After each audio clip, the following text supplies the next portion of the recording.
Hello there, this is Donna Reiners, and it is kind of late, evening time. Today was Jump In With Jen Day, and I was actually assigned to jump in for her, but I didn't do it.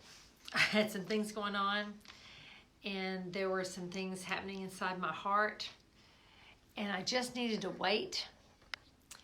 And so I didn't announce it, didn't say anything, and I got something later on. And so tonight's not for the faint-hearted. I don't have my glasses on the whole time. I apologize already. For those that are relational, you'll love this. If you're not relational, just jump off, man. I want to share some things, just some real life things. I don't have anything written down. I don't have a script. I have some things happening in my heart. And I just want to share what I felt was dropped inside me earlier today. I have no idea how it's going to come out. Some of you are going to jump off because it gets too deep, too intense, or you just want to keep on trucking because you want it fast. There's some people, they just want the microwave society. They want it quick, they want it fast, they want it direct, they want it to the point, and then they want to be done. They want to go on with life. Tonight's probably not that night. I'm giving it just a few minutes for people to come on. Hello there, Keisha or Kaisha. I'm not sure how to pronounce your name. Hello, it's so nice to see you. Hello, Jennifer, it's nice to see you. Hello, Pris. Hello, Charlotte. Oh my gosh, it's been a while. Good to see you. And hello, Dinah. Oh my gosh, what a blessing. I've been missing you too, Charlotte. It's a pleasure. Love to hear more on the phone with you to see what's going on with in Ohio after the passing of our precious friend, you know. If you know someone who you might think would want to go deep, share the video with them, either them privately or on your Facebook. That'd be fine too. Like I said, I don't have a script tonight, so it could get wild. So if you don't have any trust for yourself, don't do it. I'm messing with you. Listen, so almost 40 years ago, my mom passed away. We had warning. We did. However, in that place of warning, hi Dinah, just because you have warning doesn't mean you're prepared, right? Just because you have warning for something doesn't mean you're always ready for when it really happens. And you know, there's this place, there's this dichotomy of belief and unbelief.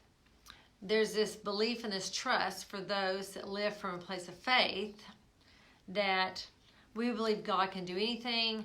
We believe that person can live. We believe it's going to be okay. And then there's this other place of we really don't know what's going to happen.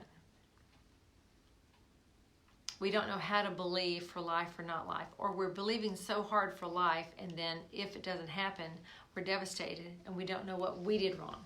What did we do wrong? What happened? There are lots of things that take place in a person's life, and the truth is, oh my God, real life is just not that simple. Listen, tonight's Real Talk. You've heard of that lady, Real Talk Kim? Well, tonight's going to be Real Talk Donna.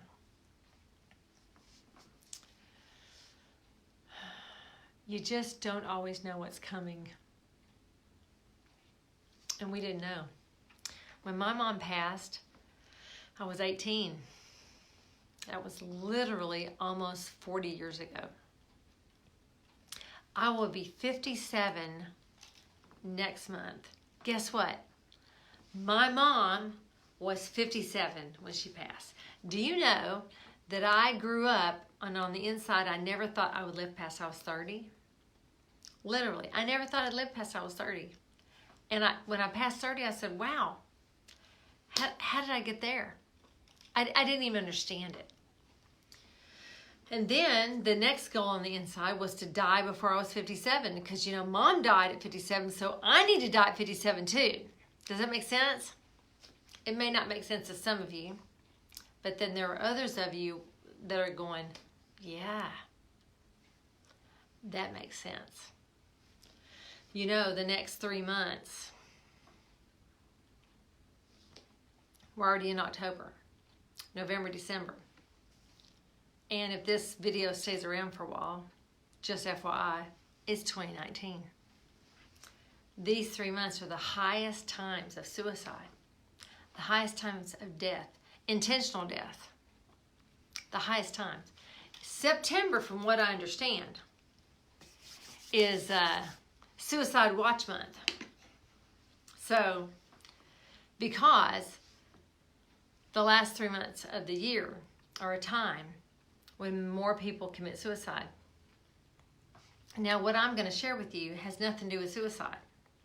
But I'm telling you, in this season, the thoughts and the ideas that come to you from a place of unhealthy, from a place of death and darkness, they may not be from you. There might be a place within you that invites it. There might be a place within you that coddles it, that wants it there. But it doesn't necessarily mean it's from you, because over the next 3 months, there are many that enter into a place of great, deep despair that leads them into that place where they say goodbye to themselves. That's not God's best. That's not what God wants. That's not His agenda. That's the other guy's agenda. So back to the intention is to share with you what happened almost 40 years ago when my mom passed away. Listen, when you're a kid, I was like, I don't think that I connected with the reality that my mom could really pass away. I really didn't. It wasn't that I was ignoring it, because I showered her. I showered with her. She couldn't stand on her own. She was too weak to stand on her own. So I showered with her to wash her body, because there was no one else to wash her body. It was a lonely time taking care of my mom. I didn't know how it was going to end. Part of me took care of her as a caregiver alone, with no attachment regarding me being her daughter. Why? Because I didn't want to be hurt. Because I was afraid. Because that was my mom,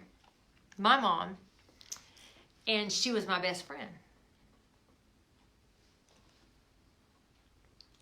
So from what I understand, from what my family shared with me, they told me that she had 6 months to live. But actually, what they told them was that she had 3 months to live. Well, she lived 10 months, which gave us more time with her. It was so devastating. You know, you can think you're prepared when you're devastated, but you're not always prepared. You know, this thing with Facebook, this has nothing with Facebook, but something's come to my heart. Our friendship with Facebook, our fellowship with Facebook, our relationship with Facebook. We go from celebrating someone's life to devastated because somebody dead, to upset because somebody was voted in wrong, to somebody being killed, to somebody being happy, and we are on this perpetual cycle all the time, compartmentalizing our emotions all the time. But you know what? When my mom died, there was no Facebook. There was no Instagram. YouTube wasn't a thing. And guess what? I didn't have a cell phone. No, I didn't have a cell phone. Can you imagine that? No, I had one of those little round things. I remember the day that my mom passed. I was in the house on Piccadilly Lane. We had moved from our house in Silsbee, where I had lived all the way from 1st grade through 12th grade, which was huge. I got to go all the way through my schools versus my family, my sisters. Most of them all traveled around because my dad was military. So here I am, going through all 12 grades, which was a blessing. And I remember we moved from Silsbee to a house in Beaumont to be closer to my mom's chemotherapy treatments. Because let me tell you something, when push comes to shove, most people do whatever it takes to live. You think chemo's bad now? You think radiation is a trick now? You should have been there almost 40 years ago when they were experimenting. When they didn't know what they were doing. When they were thinking about things. When they were wanting things to work. But they were experimenting to see what would work. That's what my mom was part of. She was part of the experimental stage of chemotherapy, of radiation. She would come home with the purple things on her head. And she'd already lived through the chemo. Hey, it wasn't pretty. I said in my post, this is not for the faint-hearted. I'm doing stories tonight. I'm going to do prayer time. And I'm talking about real and raw things. You know why? Because most people don't think about and talk about real and raw things. They don't talk about things that really happen in their lives. No, they talk about all these sweet, wonderful, glorious things, but nobody tells the truth about the crap they went through, the crap they're going through, the life they lived that they almost didn't live through when the devastation hit. So that's kind of where I'm at. That's what God dropped inside me today. And like I said, I don't have anything written down. So you'll have to stay till the end to know what's going on. So anyway, I remember the day that my mom passed away. I was at my house on Piccadilly Lane. My sister Betty was with me. And I kept hem-hawing around that morning. You ever hem-haw around? You know what hem-haw around means? You keep making up excuses and keep doing this and doing that and doing this, and you don't know why you're delaying.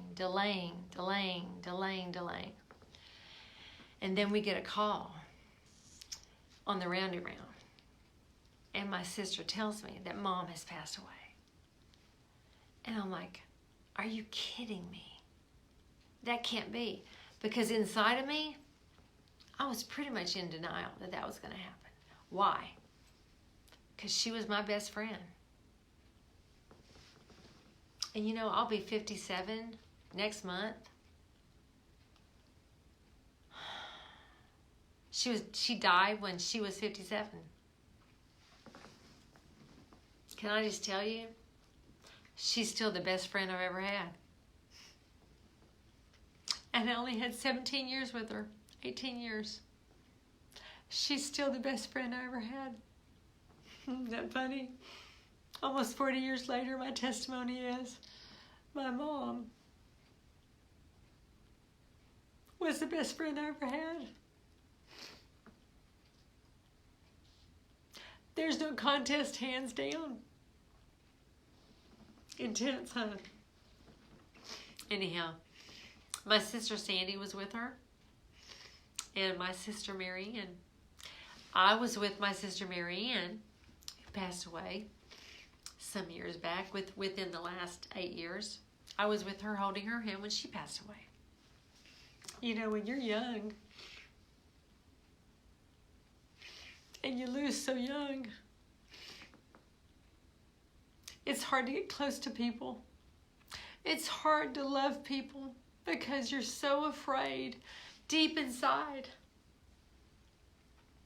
that they're just going to leave you, that they're going to go away because those you loved left you so young. And I remember when she passed, it was devastating, I'll tell you. I remember walking into the room, walking down the hallway, walking into the room, and seeing her still there. Seeing my sister, seeing my dad, seeing my other sister. My other sister was with me. It was intense. It was intense. And my best friend at the time, her name was Mary Smith. She came in a few minutes after I got there. And she didn't know that she'd passed. She came in and went to her bedside and said, "Hi." And I'm like, "Honey, Mama passed away." She's like, "What?" I said, "Yeah, Mama passed away." Because she looked so real. She looked surreal, and she looked real. And you know, that friend, Mary, she passed away 6 months later. She was my closest friend at the time. So, boom, I missed my mom passes, who's my best friend. My other best friend passes. And I'm out. I'm like, okay, that's it. I'm on shutdown. That's it. I'm out. I'm gone. And so I was basically a human being walking around, but nobody knew that the lights were on, but nobody was home. Nobody knew because I kept a smile on my face and I kept moving. Listen, the option to not move was not within me. Had I not moved, I probably would have died, honestly. I don't think I could have handled remaining in one place and not moving forward. I think that alone would have killed me. I would have just followed in her footsteps and kept on trucking because it was so devastating to lose my mom. It was so devastating for her to leave me. I wasn't married yet. I had not done anything with my life yet. And I had expected her to be with me as my best friend to witness my life in that way, to encourage me, to strengthen me, to give me advice, to be there for me. And then boom, just like that, she was freaking gone. Not my favorite, not my best day, not my greatest memory.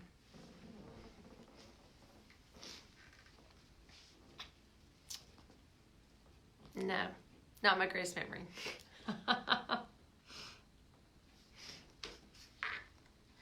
So now, listen, after that, we had moved. Remember, we had moved from my house in Silsbee to a house in Beaumont on Piccadilly Lane, which was close to my mom's chemotherapy treatments. Because it was easier than traveling back and forth the way it was going to help my mom. So here we are in this little house. My mom has passed, and we're in this little house with the furniture that was kind of new for us, but even though it was still kind of Salvation Army reject. We had a dryer for the first time in my whole life. We always hung things on the line because we just didn't have a dryer. We couldn't afford a dryer. We didn't have a dryer, whatever. We hung things on the line. So here we are. We have a dryer. We have an electric stove. We have a bigger house than we had that I grew up in, right? And we have this furniture that is not the norm. I grew up with green furniture. This was a bright yellow furniture that really looked like it was trapped in the 80s. It was the 80s, by the way. Anyhow, here we are in this situation. Me and my dad. Just me and my dad. Me and my dad.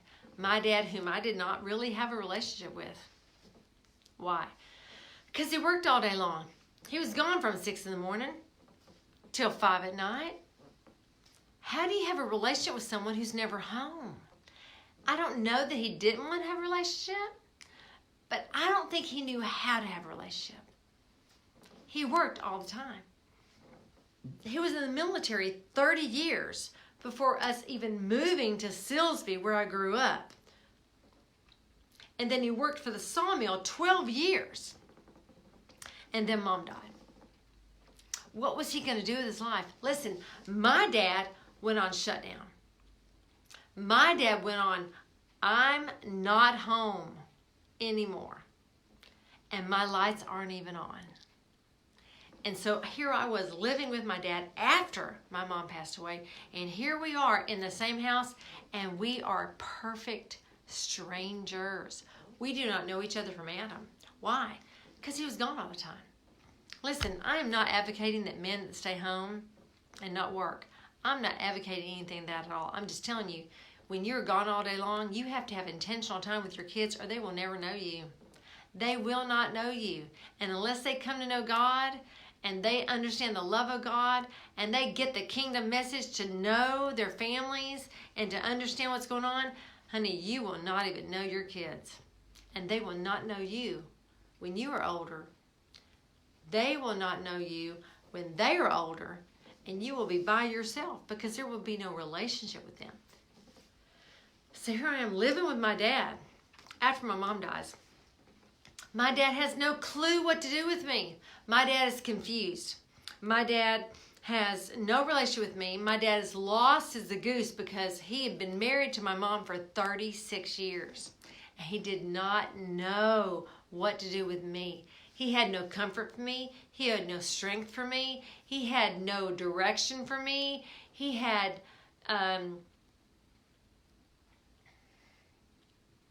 no pat on the back for me. I just lost my mom. But guess what? Because he was on shutdown, that meant he was on runaway. So guess what my dad did? He was gone all the time. He got busy. Now, before he got busy, he moped around. He moped and he moped and he moped and he moped and he moped. And then I picked us up and I moved us into an apartment. And I took on half the bills and I started working full time. And I started going to school full time. And I started doing what I knew I needed to do. However, in the midst of all that, my dad was not available for me. And I lost my mom. He may have lost his best friend, but I lost my mama. And there was nobody to comfort me. And let me tell you something, that sucked. It sucked, it sucked, it sucked. Yes, it was almost 40 years ago, but I'm telling you, it sucked then to lose my best friend and then not have her husband, my dad, be any kind of strength for me whatsoever. Why?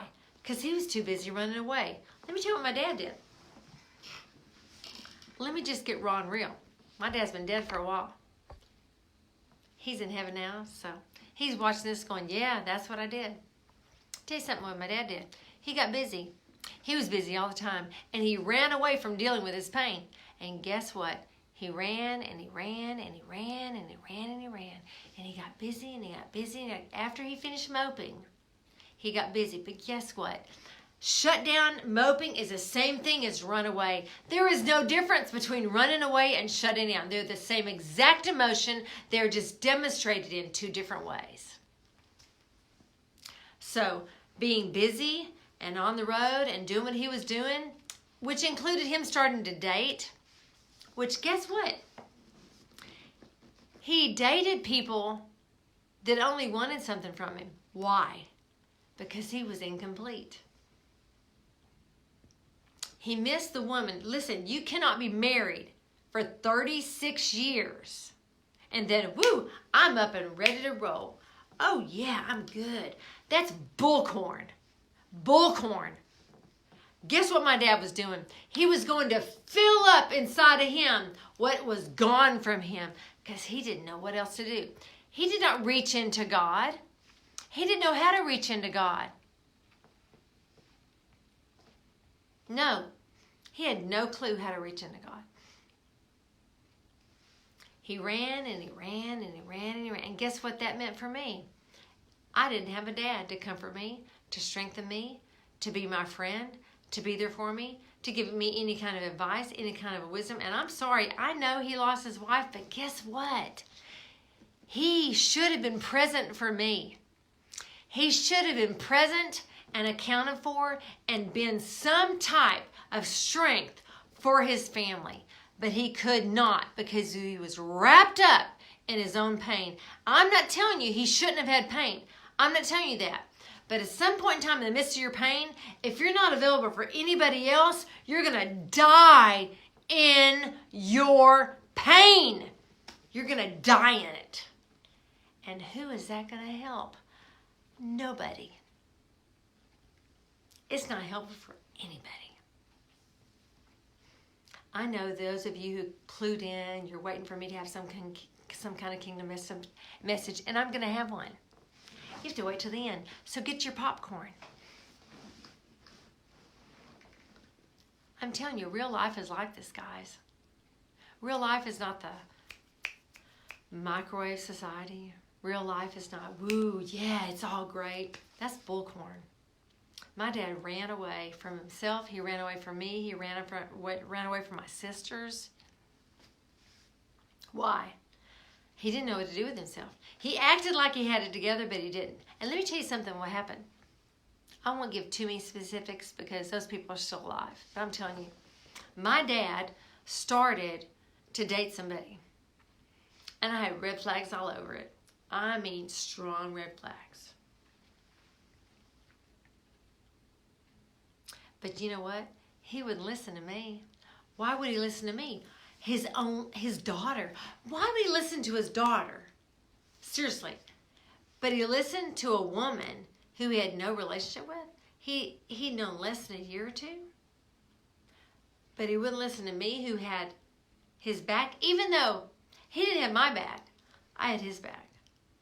He didn't have my back, but he was my dad. And I knew he was hurting. And I knew he was in pain. And I knew he did not know what to do with himself. I could see all of it. And I tried to be there for him, even though he wasn't there for me. Even though I didn't know what to do with me. I tried to be there for him. And he ignored all my warning signs. And that woman took him. It was not good. Thank God they didn't marry. Thank God they didn't shack up. Thank God that broke off. Because I'm going to tell you something. That would have devastated him. Because that woman, she could never complete him. Why? Because you can't complete the person who you're missing. The only person that can complete you is God himself. God himself completes you. But when you are so accustomed to living with someone else, when you are my dad had lived with my mom for 36 years. He was used to being married. He did not know what it was like to be alone. He didn't know what to do, so he attracted lonely to him. Lonely in him called out to the lonely and those around him, and they flocked to him to steal, kill, and destroy him. That was the intention of the enemy. And those emotions coming after him because he was lonely, because he wanted to be happy, because he had lost his best friend, who he wasn't very nice to anyway. Listen, my dad was not a nice person. My dad was mean. My dad was controlling most of the time. I'd say 95% of the time. My dad was unkind. My dad was a control freak. My dad was thumbs on my mom. My dad wouldn't allow my mom to do certain things. My dad really, honestly,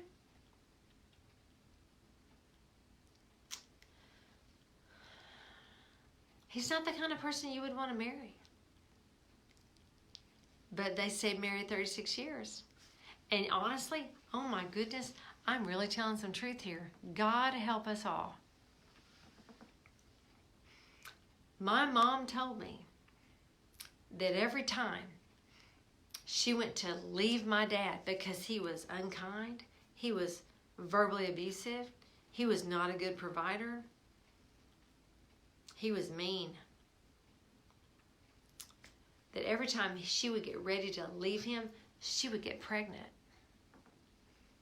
And let me tell you something. Back in the day, number one, you didn't abort. Not that you abort today, for those of you who think that's okay.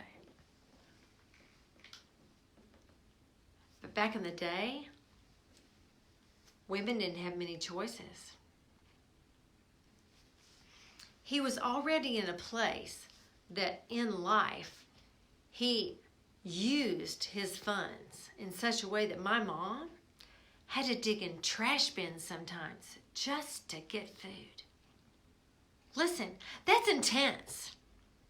When you have children to feed and you have to go into trash dumpsters to feed them and pretend like you're not hungry but feed your children, that sucks, people. That's not cool. But that is the life that my mom remained in because she felt like she had no choices. And then, honestly,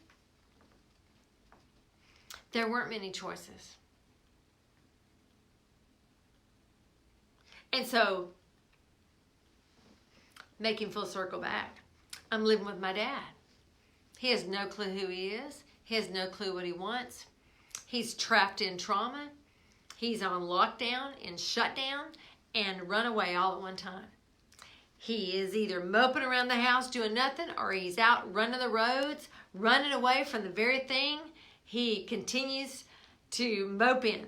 So he's moping on the run or moping at home. Because you just don't get over somebody just like that. And you can't fill that up just like that with another person.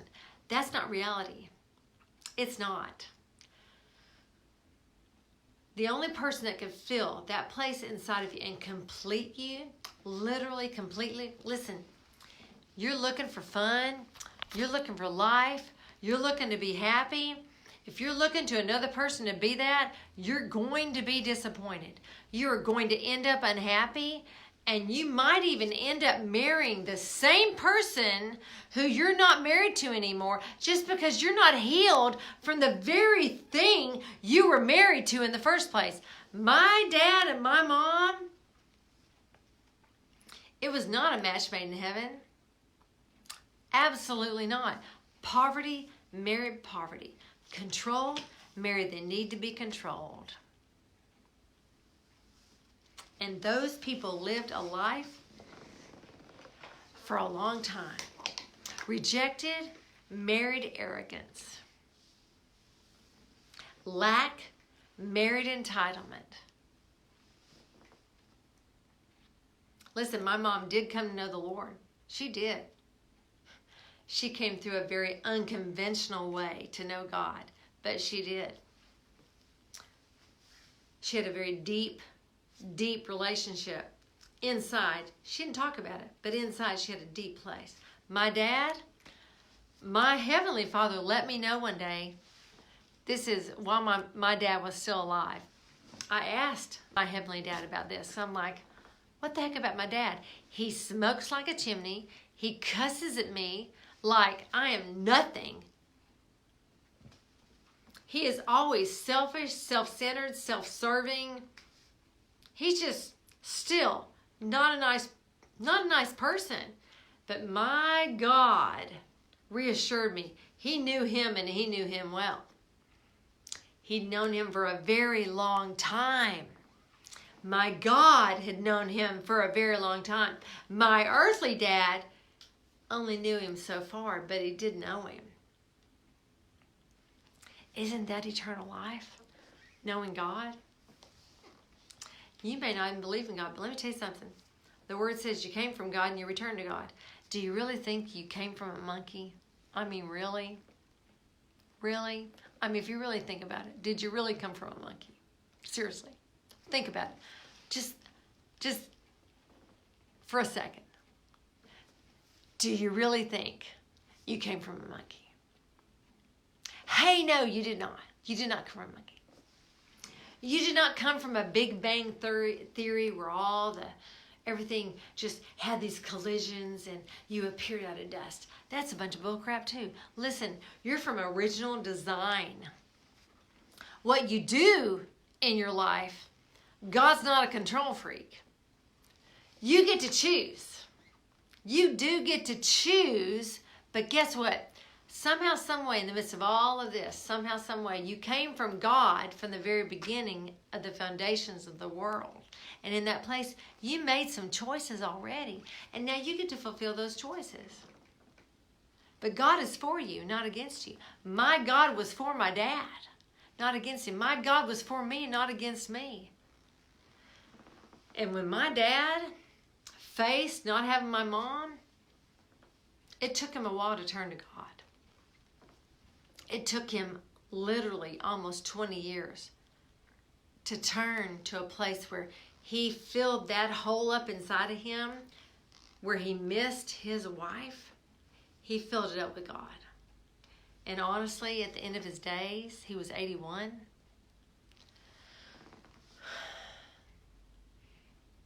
He was holding my sister's hand. My sister was holding his hand. My sister Sandy. As he moved into the next place. He knew God. But in that place, even that he knew God, he never matured in that place, so he was never for me. He never knew how to comfort me. He never knew how to be there for me. He never knew how to be a friend to me. He never knew how to give direction to me. And I'm sorry, but most of you dads out there, when your kid comes to you for direction, isn't that what you want to do? You want to help them? You want to say, well, you could try this, or this. You don't just go, well, I don't know. You better pray and ask God and tell him to tell you. You give them some kind of wisdom. You hear from God yourself and give them some kind of inkling of how to move forward. And when you don't have that, and when you're already devastated, it's very difficult to know. And my dad, bless his heart, he didn't know what to do with us. He didn't strengthen us. He didn't encourage us. And so guess what happened? We went forward without any relationship with my dad. And my dad ended up living alone. I ended up leaving my dad and moving to Houston with my sisters, who invited me to come live with them, and started making a life there. I had a boyfriend before I left, broke it off, ended up marrying him, moving to California, living a life there for 5 years. Some of those times I won't talk about. They're not my stories to tell. But I did end up living a life that was not the best life for me. And then when that was over, I ended up moving back to Texas because I figured that's where God lived. So I moved back to Texas because God lived here in the early 80s. And I began my quest to know the one who kept calling me, the one who kept reassuring me he was alive and he was real. Listen, God's not as religious as you think he is. Some people think God's religious. You know, do this, do that, lift this far, lift. It's not that. It's about relationship. It is about relationship. But in that place of relationship, there's a place of strength. I did not mourn my mom until I was in my 30s. I literally picked all that grief up, put it to the side and said, well, I'm not dealing with you right now, and I'm not going to let you deal with me right now, so I'm moving forward. And I moved forward, which I thought was okay. But guess what? In that place, I was on complete shutdown. And I was on complete runaway. And I had no idea what I was doing. And it was the grace of God that got me through. Because I sure did not live my life with God. I did not intentionally seek his face. I didn't know what I was doing. I did not understand that I was running. I didn't know. And then I came smack dab in front of God at 30. Listen, I thought I was going to be dead by 30. It was kind of shocking to come to know God at 30. I guess it was a new kind of death. Dead to the old Adam, alive in Christ. Dead to the old, alive in the new. And I began a new journey, a new life. And guess what happened then? I got devastated again. I ended up as an adult with nothing, trying to figure out who I was and what I was doing and what it meant and where was I going to turn and who was going to help me and how was I going to help myself, and all these things were going on, and I literally thought that sometimes I was going insane. I had someone I met with on a weekly basis for a season who led me to truth, that led me into repentance, that led me into forgiveness. Not somebody you talk to and just regurgitate all your crap. That's not going to help you. Don't go and vent somewhere on a weekly basis and pay somebody to hear your crap. That's not helping you. And if you are meeting somebody on a weekly basis and they're hearing your crap and they're prescribing for you some kind of pill to get you through your week, you need to run. You need to run away, because that will kill you eventually. Because you're still not dealing with you.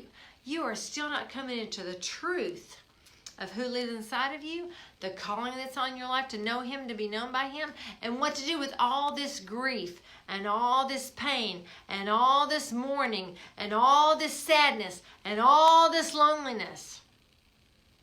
Because it is going to deal with you unless you deal with it. And that is what I met. I met a woman who made me deal with my stuff. Now, she doesn't deal with my stuff the way I help people deal with their stuff. I have a whole different protocol, a whole different thing. However, it saved my life to have someone who led me into truth. She didn't let me just talk and talk and talk and talk and talk. She interjected and she led me. She led me from my lies. She led me from my vows. She led me from my death, and she led me into life. She led me into prayer. She led me into relationship with God. She led me into love. She led me away from strife. She was not going to allow me to sit in all my pus and all my death and all my devastation and all my despair and let me live there. No, she pulled me up. She pulled me out and she said, we're moving this direction. She saw the calling on my life and she moved me toward it. And let me tell you something, it hurt. It was not fun. It was not good. I went through all sorts of deliverances and all sorts of crap. And some of it wasn't necessary, but some of it was. And over time, I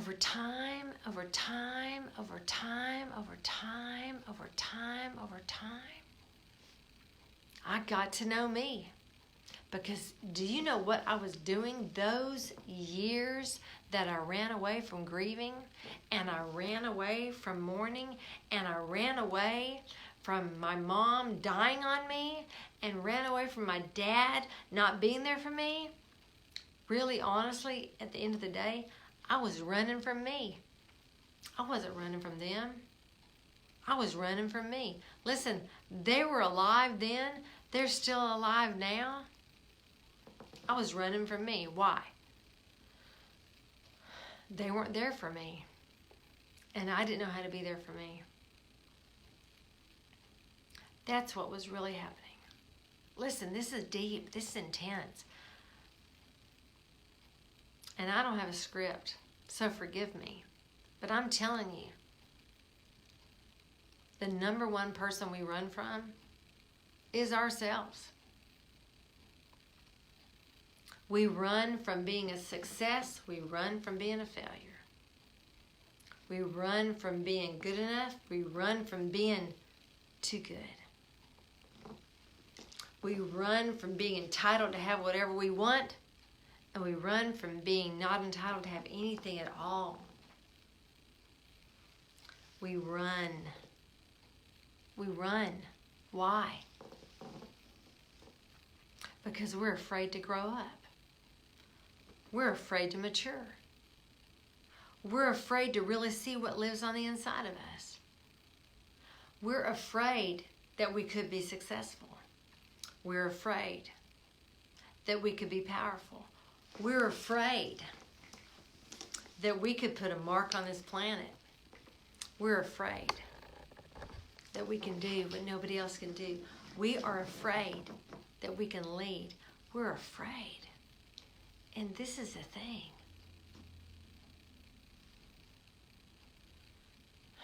Whether you believe it or not, when you were created in your mother's womb, there's someone who did that. He created you. He created this arm. He created this hand. And when he was finished and you were born on the planet, he didn't say, see you later. I hope you find me later. Hope you find me. See ya. Bye-bye. No, he stuck around. And he waits. And he waited.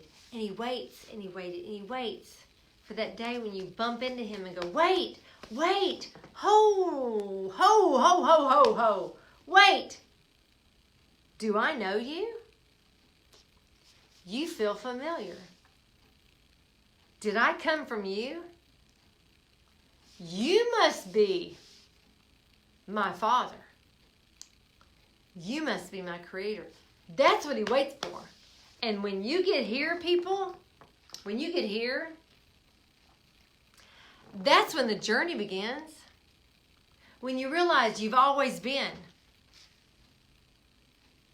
And you're present now. And you'll always be. When you realize it's a divine setup, that it's a relationship that is literally forever, and it's not just here on this planet, but it's always been, always has, always will, and always will be. When you really at that place, when you get there, that's when you decide, wow, man, I need to do something with my life. I want to do something with my life. I want to live. That's when you decide that you want to live. And then you decide, well, what am I going to do with my life? And then you make decisions on moving forward in living your life. Why? Because when you really, truly get a grip on you being alive, and you coming from God, and you returning to God, and you living this life on planet Earth, getting to know God, it changes everything. It's not just going through the motions, la-di-do-do-do. Then all of a sudden you realize, hey, every time you go to the grocery store, you have an opportunity to bump into somebody who might need to hear you say, hey, you look beautiful today. And guess what? That person might not kill themselves just because you said, hey, you look beautiful today. Who knew our words were so important? Who knew you were the most powerful person in the room? Well, guess what? God knew. God knew you were the most powerful person. How did he know? Because Father, Son, and Holy Spirit live inside of you. That's how he knows. Listen, the Godhead is not in an identity crisis. They know who they are. And when you're on this planet, you get to know who they are. Because that is eternal life, knowing God. And it's not for the by and by. If you think your life is just about living here so you can die and go to heaven and get to know God, then you're missing all these years of getting to know the one who lives inside of you. What a shame. What a shame that you would spend. And if you're a married person and you spend all your life getting to know your spouse, but you don't get to know the Father, Son, and Spirit who lives inside of you, your number one spouse, oh my gosh, are you going to be surprised when your flesh does die and you do move in the heavenly realm and you see the one who always lived inside of you? Oh my stars, people. We've got to get with it. We've got to get with the real thing. Coke's not the real thing. He's the real thing, baby. And he lives inside of you to get to know you. And you get to know him. What does this have to do with my mom dying? Let me tell you what it has to do.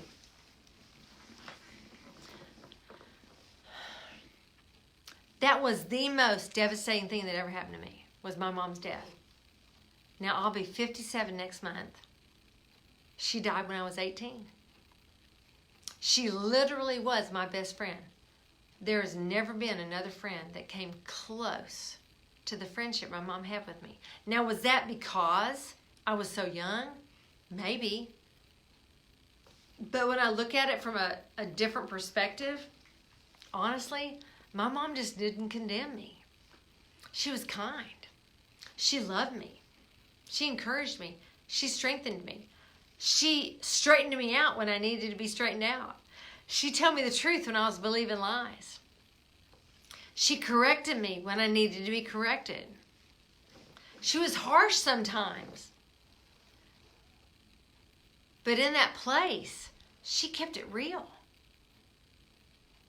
There's never really anybody like that been since my mom's passing, almost 40 years ago. So, if I truly believe that she's still alive, then I know I'll see her again.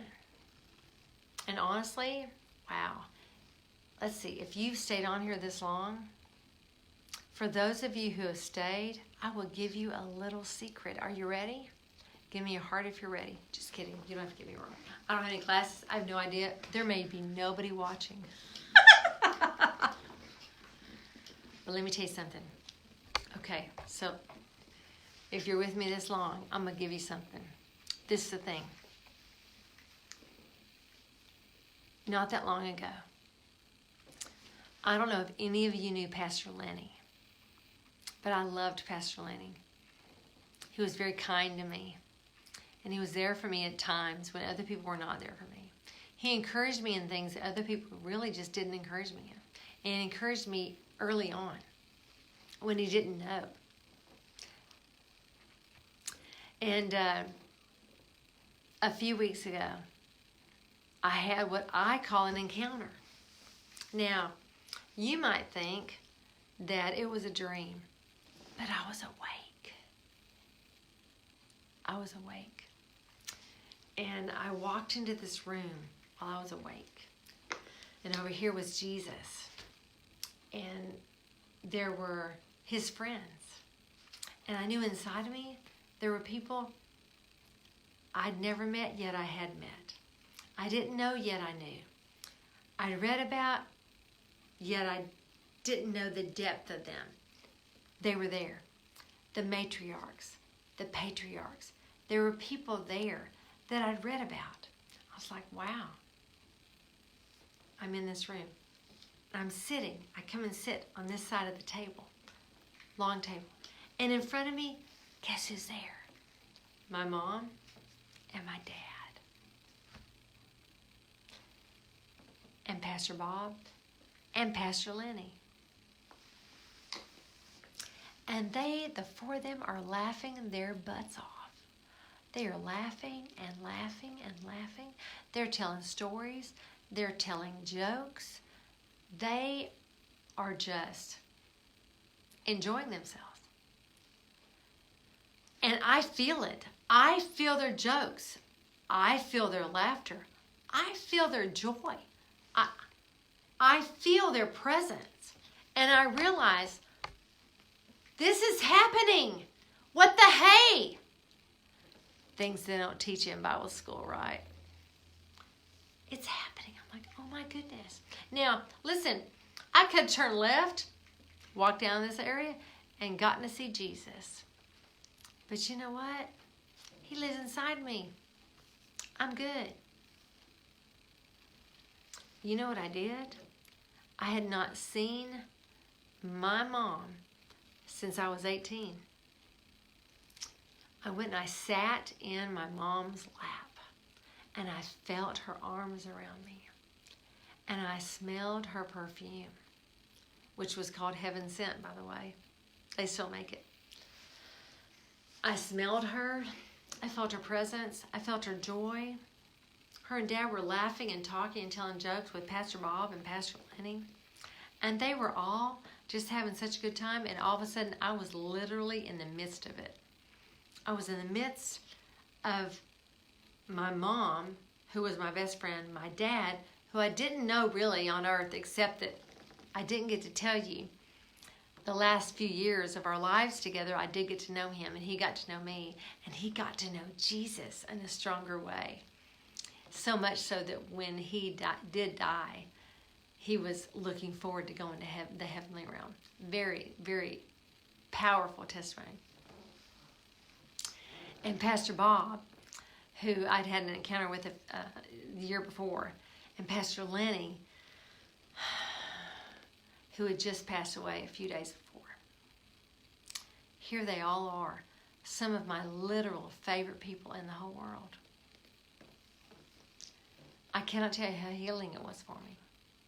Now, what is the point of all of this? Telling you about my mom dying, telling you about my dad dying, telling you about all these things that happen in our lives. This is the deal.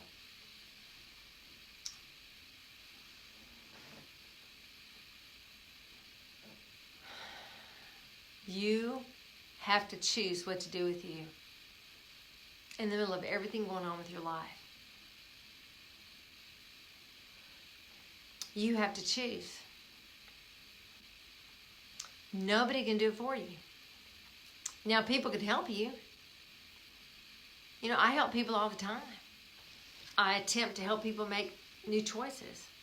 I attempt to lead people into truth. I attempt to lead people back to the Lord so the Lord can direct them and not me directing them. I attempt, and I work with people for a long time. I work with people sometimes for years until they come into a place of their own right mind. And sometimes it just takes a while, you know? And it's been my honor to do those things. But there comes a time when you have to decide. What are you going to do with you? Are you really going to give up? Are you really going to turn back? Are you really going to give in? Are you really going to look around? Are you going to buckle in? Tell all the enemies of your soul to shut their freaking mouth and get underneath your feet and live your life. Because if you keep mulling on the situation, you keep treading and stirring the pot of all your emotions and all your pain, that's all you're going to get. And let me tell you something. Your life is going to suck. Why? Because that's a sucky life. I know. I lived that sucky life. I did. But there comes a time when you have to decide. And let me tell you something. My mom and my dad and Pastor Lenny and Pastor Bob, they're all happy. And they're dead. But do you know what? They would love to be alive. Why? Because they love to give. They love to be here. They loved that. My mom did not want to pass away. My mom wanted to live. She made choices to live. She was a great example of a woman who chose life. Sometimes I choose life because I watched my mom choose life. I'm so grateful she didn't just give in to death. Because what if that would have influenced me to give in to death? What if that had influenced me to say goodbye and kill myself or do something stupid? Had my mom done something like that? Thank God. Thank you, Jesus, that she stood and she chose life. She influenced all of us in our family to choose life because of her decision to choose life. We all have the power to choose. And in that place of choosing, remember who's watching you. Remember who's there. Listen. Life is fragile. Handle it with care. Handle it with prayer. You know, be a woman, be a man that wants to move forward.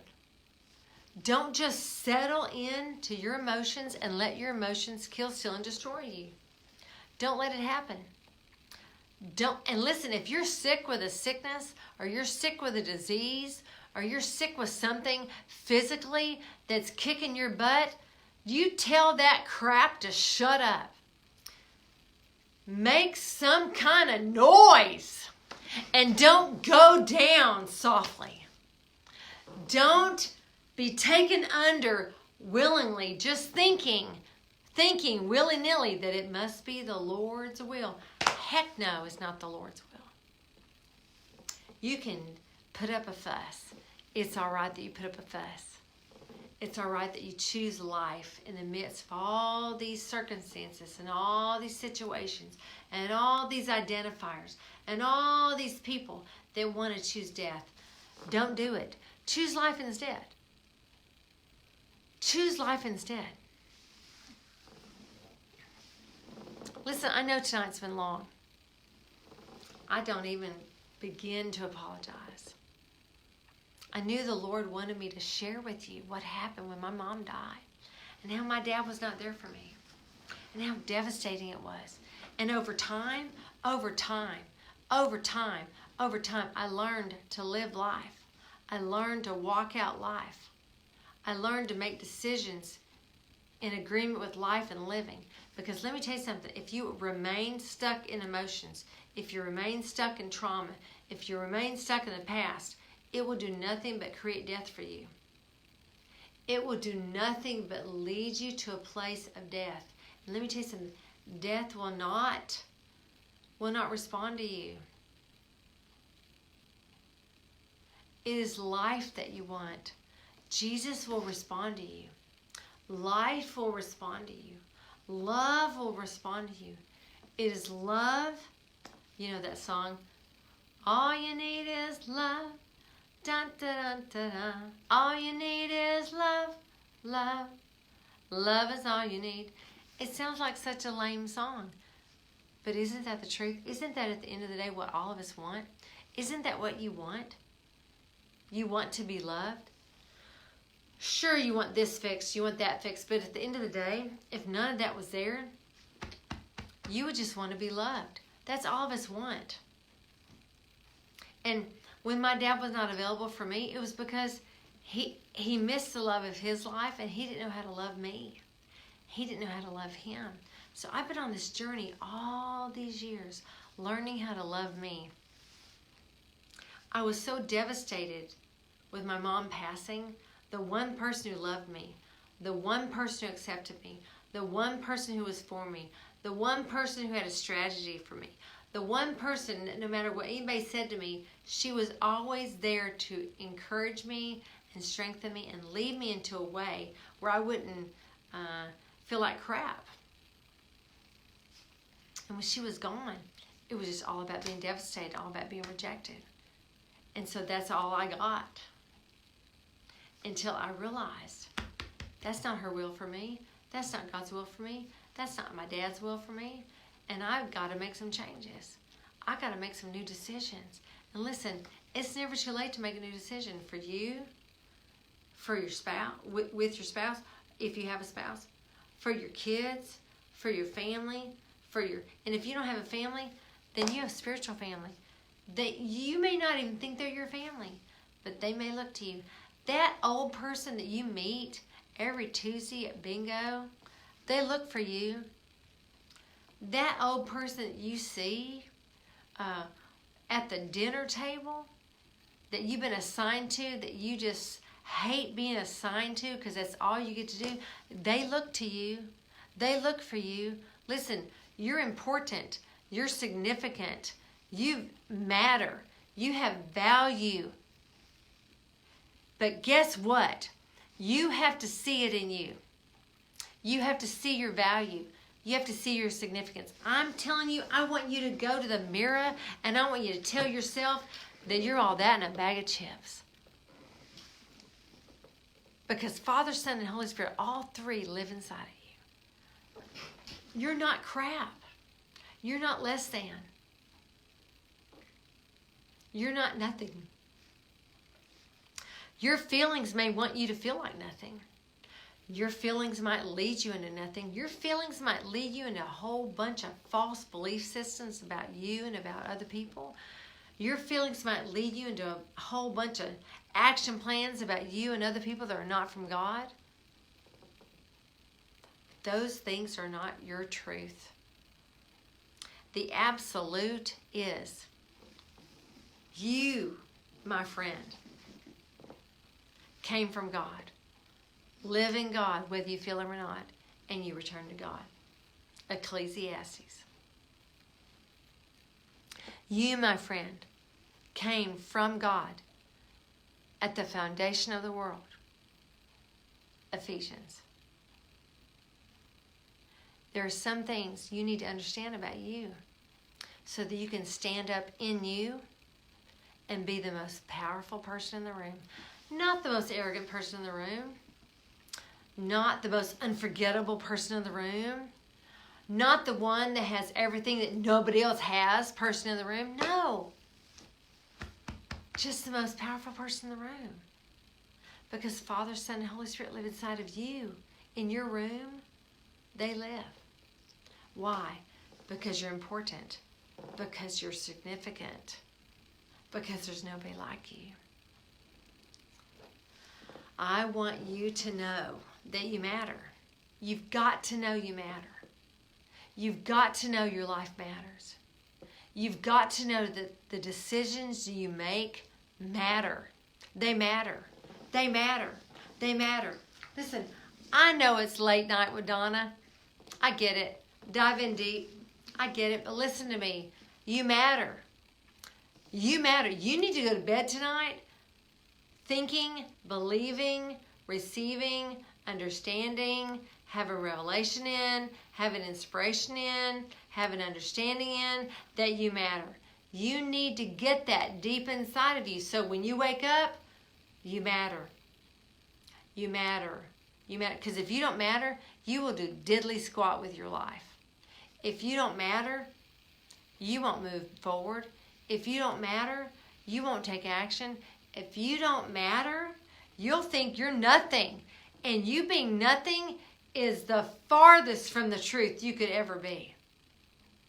You are something. You matter.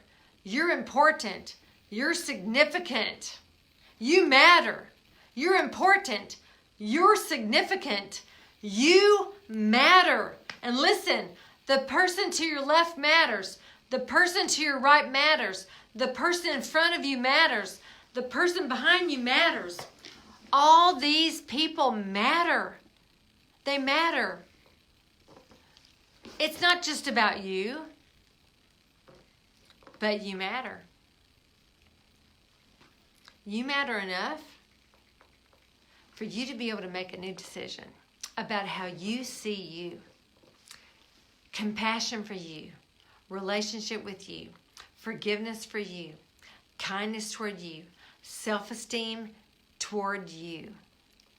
Patience toward you. Joy toward you.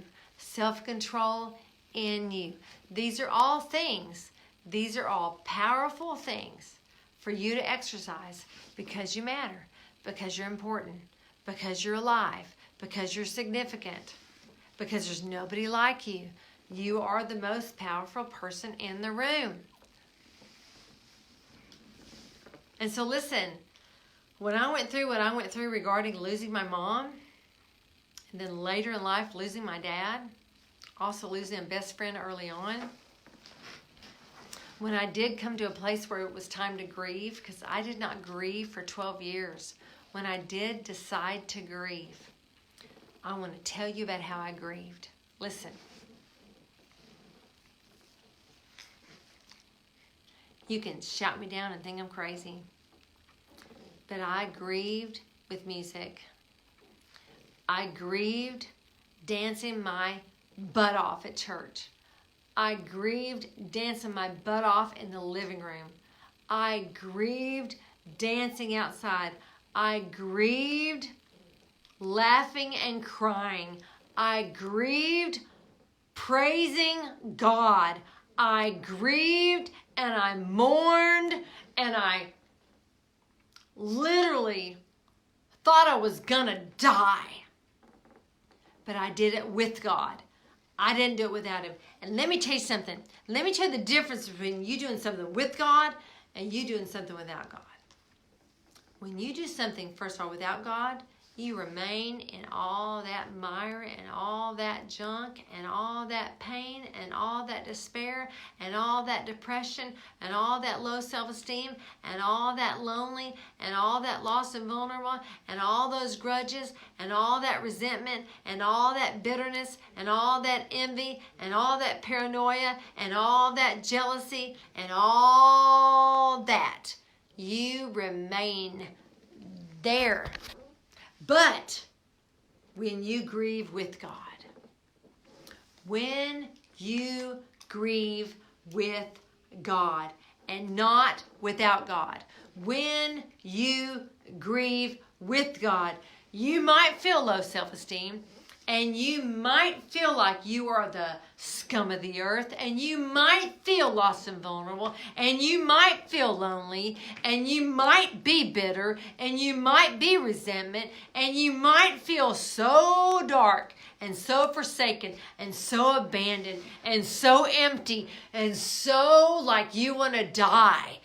But God says live. At the end of every single equation of pain, God says, come with me. Live with me. He does not leave you in that junk. And let me tell you something. When you're at a place and you're remaining in the junk, that's not God. You give your emotions permission to live in that crap, it will kill you. It will destroy you. It will take you out. And that's not God's will. That would be your will. That would be the enemy's will. That's not God's will. So if you're in Father, Son, and Spirit right here, listen, they say, come with me. You're weary. You're heavy laden. Come with me. Hey, I'll give you rest. Listen, that rest is not in the grave. That rest is not, oh, come, let's lay down. Let me coddle you. Let me hug you and hold you.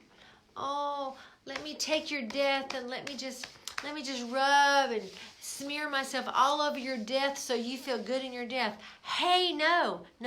God says, listen, you bring your death to me and I'll resurrect you because I live inside of you already. Resurrection is yours. That's what God says. God says, bring your pain to me. Bring your devastation to me. We want to live, not die. I told you, the next 3 months, it's like, it's the strongest place of suicide on the planet. So don't just assume the person to your left is feeling, yay. You better look deep into their eyes because their eyes might tell you a different story. And there are people who have lost people, and they're coming into memory. They're coming into cellular memory. I mean, I know people, they're in despair, and they're in depression every single year like clockwork. And they want to be. Why? Because it makes them remember the person who died.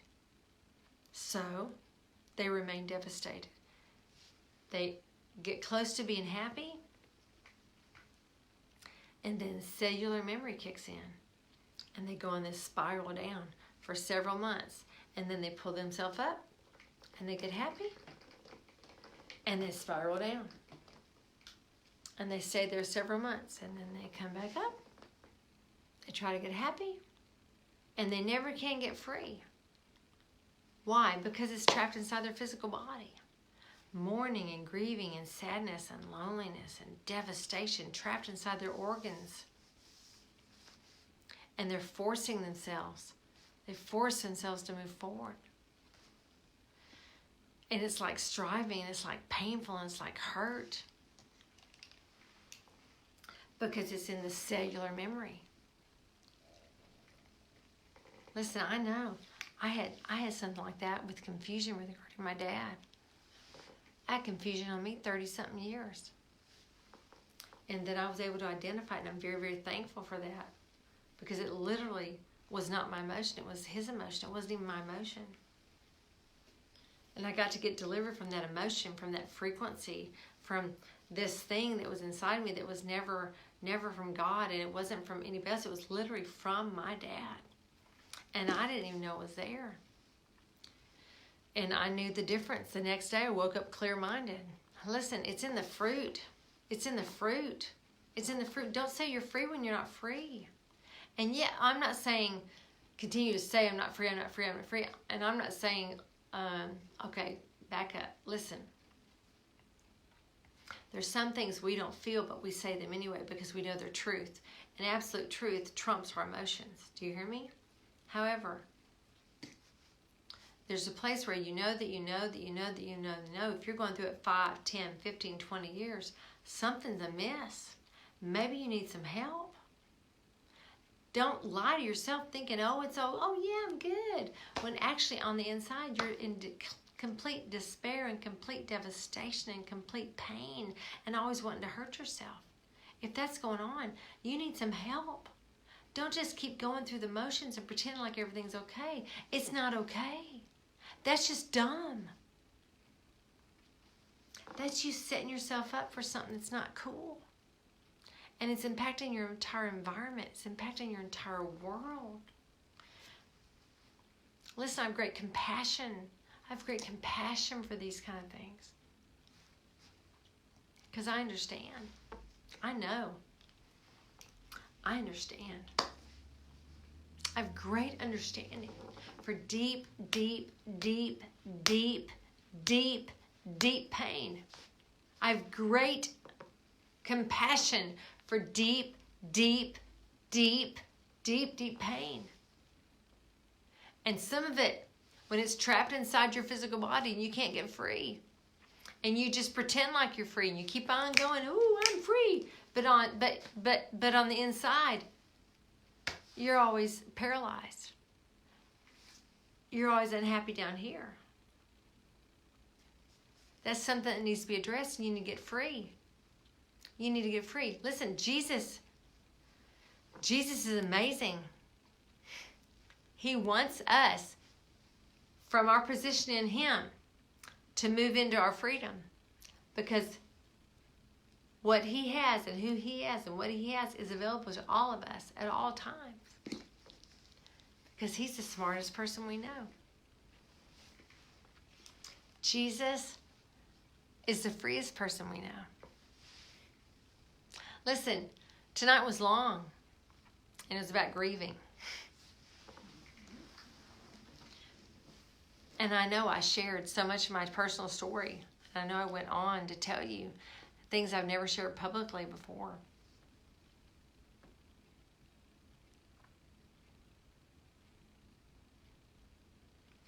Pain is real. But if you choose to live there, it won't just remain real. It will eat you alive. And that's not the will of God. To be eaten alive by pain. That's not what His desire is. That's not His will. That's not His heart. That's not why He died. He died for us to live. To live in life. To live in joy. To live in peace.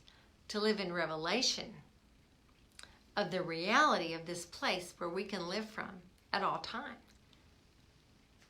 It's a real place. And we get to learn how to do it. We get to learn. It's part of the journey. It's part of the life that He's given us. It's part of the mystery. It's part of the discovery.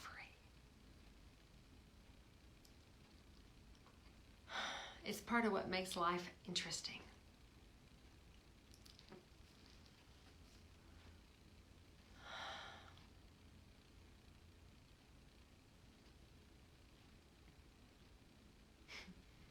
Listen, I bless you.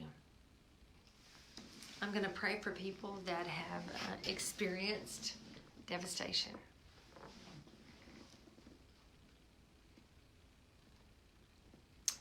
My devastation shut me down. That same devastation caused my dad to run away. Half my family ran away and half my family shut down. Same emotion, just moves in different directions. But same emotion.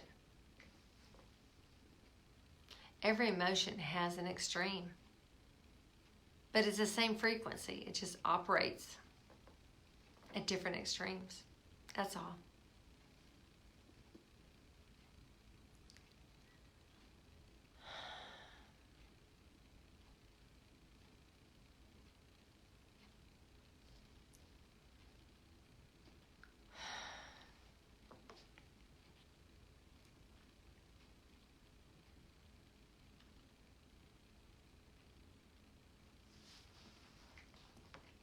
Father, I thank you for your sons and daughters.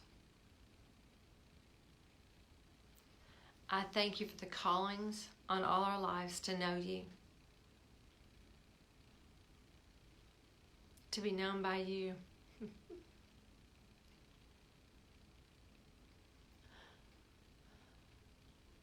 God, I know there are times when we don't realize that we really live inside you. It's like we maneuver in and out of this spiritual place, yet it's so real sometimes. God, the first thing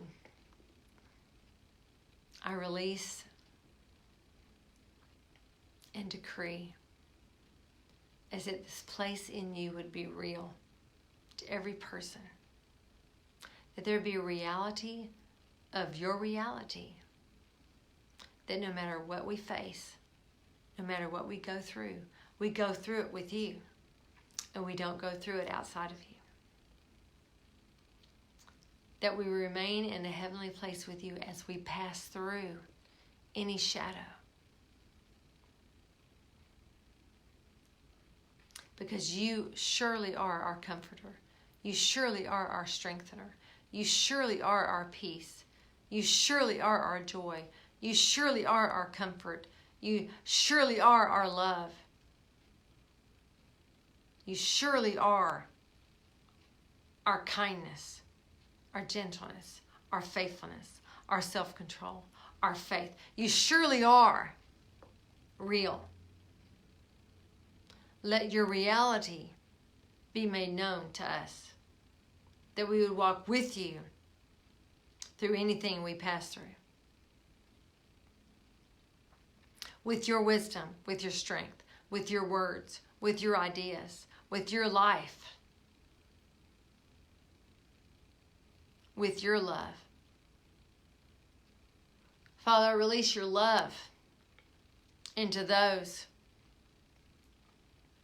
that in the midnight hour remember their pain. I release your love, my Father. I release your strong, strong, strong, strong, strong strength. Your strong, strong, strong, strong life. That your arms would wrap around these.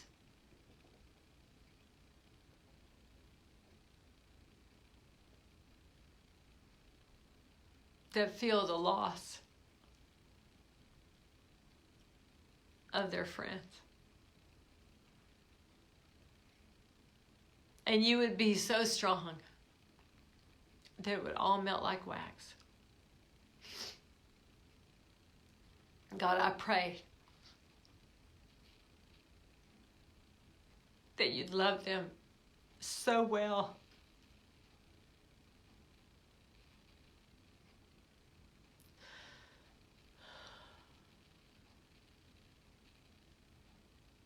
So well. That you'd make yourself so known. That they would turn to you no matter what. That we would turn to you no matter what. No matter how devastating, no matter how dark. That we would turn to your truth. And your truth would make us free. Not free just to feel pain, but free to rise and free to stand and free to run and free to dance and free, God, to live again. This, my Lord, is what I pray.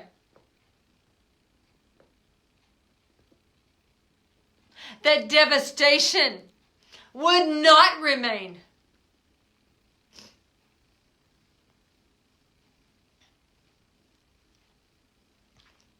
That affliction and pain would not cause anyone to be insane.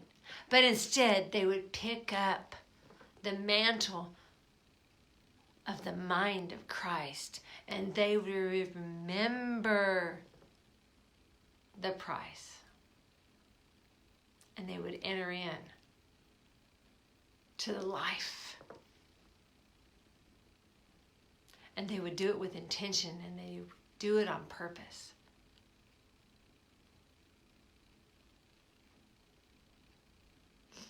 God, I bless them. I bless them. And God, I pray that your kingdom that has already come and your will would come forth as you have already determined in heaven.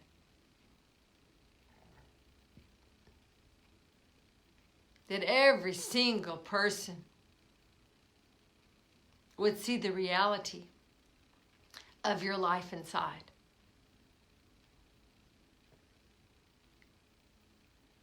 And they would come face to face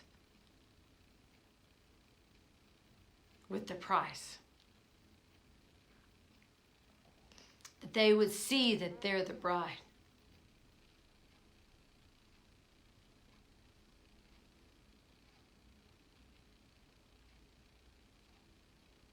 They would see the worth and the significance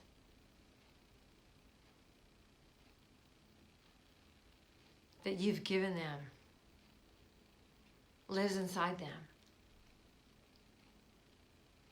God, where emotions rule and reign and want to have the final say, God, I pick them up.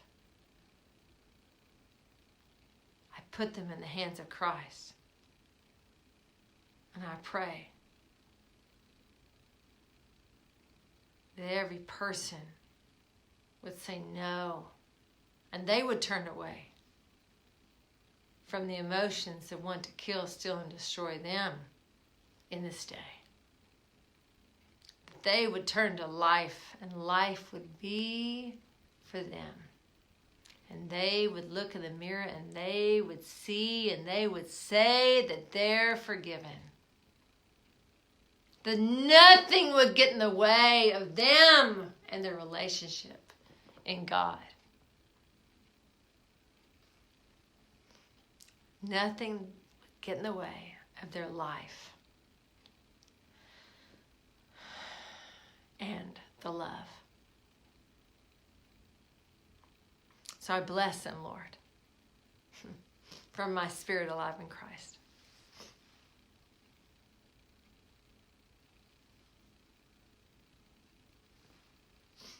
In Jesus' name, amen. I love y'all. I bless you. Lord Jesus, it was long. Oh well, all I got to tell you is you either love me or you don't.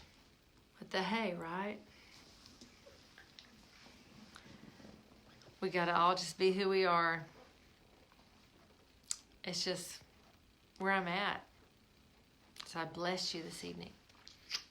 And I love you. In Jesus' name. Until soon. This is Donna Reiners with, Diving with Donna yesterday that didn't take place. So I jumped in with Jen today. And I slept in with Sandy tonight. Even though tomorrow is Friday Fellowship.